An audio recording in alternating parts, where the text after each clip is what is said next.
The Wallace and Gromit films are made entirely using a technique called claymation. Therefore, the titular characters have become synonymous with its unique style and aesthetic. So it perhaps comes as no surprise that when you remove these characters from their animated world and introduce them into, say, live action, the results can be pretty jarring, to say the least. The models of Wallace and Gromit that we see in the films do of course exist in the real world, which is what makes them so real and tangible on screen. However, it's pretty difficult to have them appear and interact with anyone outside of pre-animated segments. This hasn't happened very often over the past 3 decades, but on occasion the miniature plasticine characters have appeared in the form of 6-foot-tall mascot costumes to varying levels of success. So today we'll be taking a look at the evolution of Wallace and Gromit's live action outings from the 90s to the present day.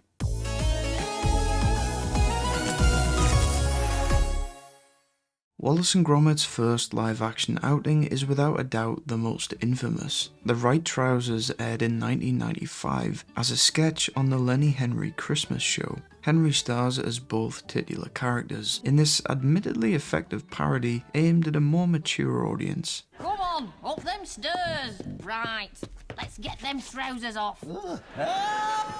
However, when VHS recordings of the show emerged online without context, many mistook it for a cancelled live-action reboot of Wallace and Gromit. It's safe to say that this traumatized anyone who came across it, largely due to the uncanny appearance of the characters, as Henry's real eyes protruded through the otherwise cartoonish costumes. Ironically, the prosthetics and set design are very evocative of the claymation style, and almost capture the quirkiness of the original films.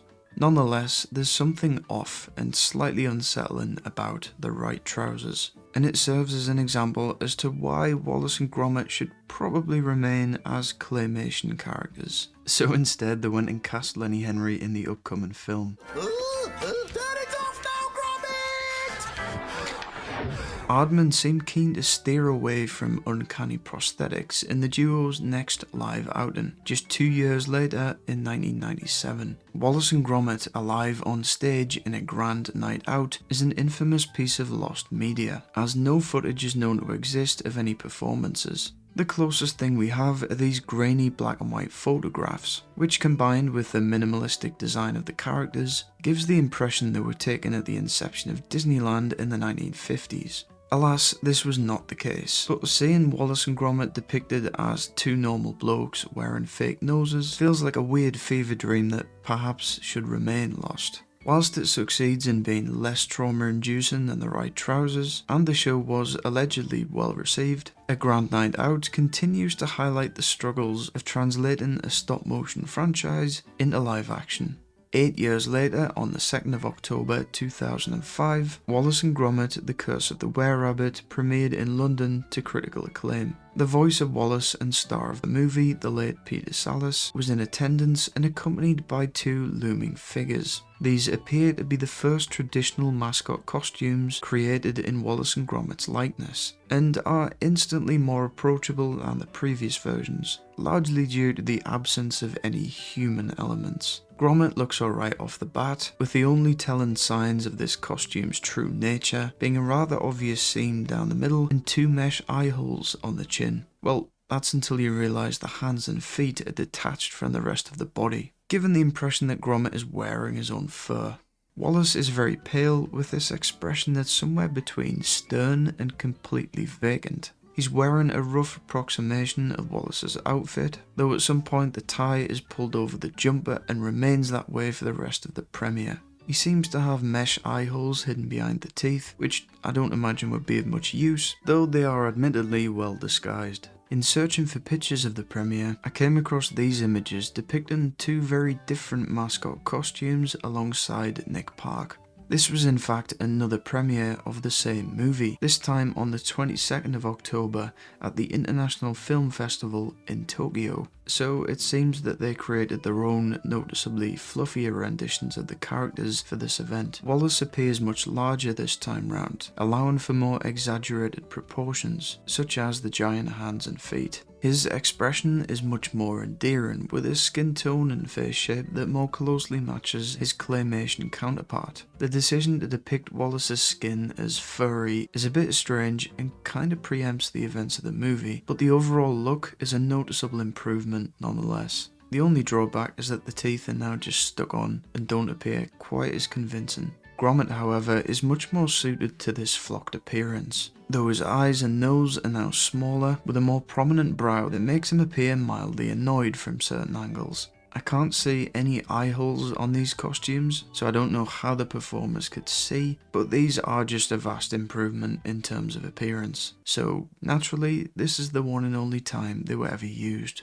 The versions seen at the UK premiere would become the standard mascot costumes for Wallace and Gromit in the years that followed, so were called upon for any charitable events, grand openings and general publicity appearances.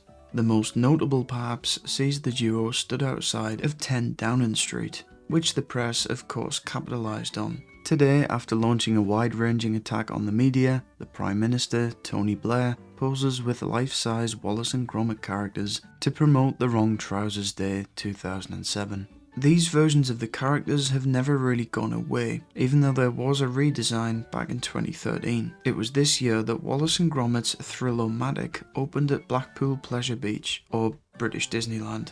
As such, the duo would now have a permanent residency there in the form of meet and greets, for which new mascot characters were created by Rainbow Productions. Here they can be seen alongside Peter Kay, who played PC Macintosh in The Curse of the Were-Rabbit and will reprise his role in the upcoming film, and visited the attraction in 2021.